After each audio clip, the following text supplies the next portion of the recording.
Hello friends. படித்ததில் பிடித்தது.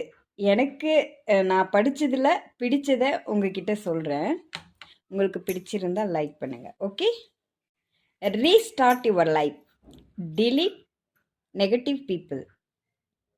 forget your past and accept your mistake and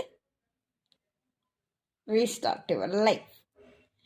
அதாவது என்ன சொல்ல வராங்கன்னா, உங்கள் வாழ்க்கையை மீண்டும் தொடங்குங்கள்.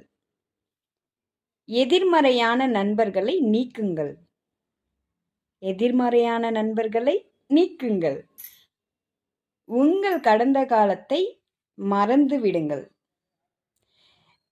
உங்கள் தவறுகளை ஏற்றுக்கொண்டு மீண்டும் வாழத் தொடங்குங்கள்.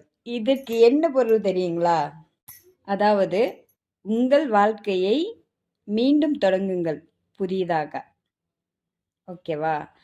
எதிர்மறை நண்பர்களை நீக்குங்கள் அப்படின்னா, இது முடியாது, அது முடியாது, அப்படி செய்வேனா, இப்படி செய்வேனா, எப்போ பார்த்தாலுமே நெகட்டிவாக பேசிட்டு இருப்பாங்க. அவங்களும் வாழ மாட்டாங்க, வாழ்கிறவங்களையும் விட மாட்டாங்க.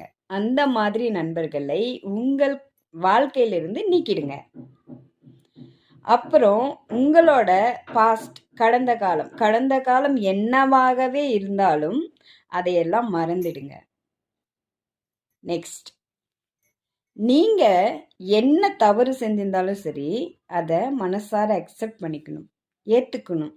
ஆமாம், நம்ம தப்பு பண்ணியிருக்கோம், அதனால தான் நம்ம லைஃப்பில் இப்படி இருக்கோம் அப்படின்னு நம்ம ஏற்றுக்கணும்.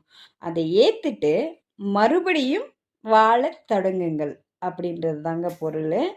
நம்ம லைஃப்பில் யாருமே தவறு செய்யாத மனிதர்களே கிடையாது. தவறுன்றது ஒரு சகஜமான ஒரு இது. ஸோ தவறுகள் நடப்பது ரொம்பவே என்ன சொல்கிறது, மாற்ற முடியாத ஒன்று. சரிங்களா?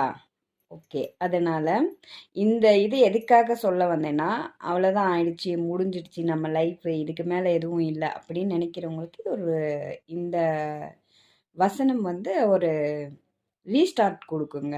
அதுக்கான ஒரு வசனம் நான் நினைக்கிறேன். உங்களுக்கு இந்த இதெல்லாம் பிடிச்சிருந்துச்சுன்னா லைக் பண்ணுங்கள், ஷேர் பண்ணுங்கள், கமெண்ட் பண்ணுங்கள். மறக்காமல் சித்து லைஃப் ஸ்டைலில் சேனலை சப்ஸ்கிரைப் பண்ணிடுங்க. சரியா? எனக்கு ப்ளூவெண்ட்டாக பேச தெரியாது. ஸோ ஏதாவது தவறாக பேசியிருந்தால் மன்னிக்கவும். பாய்.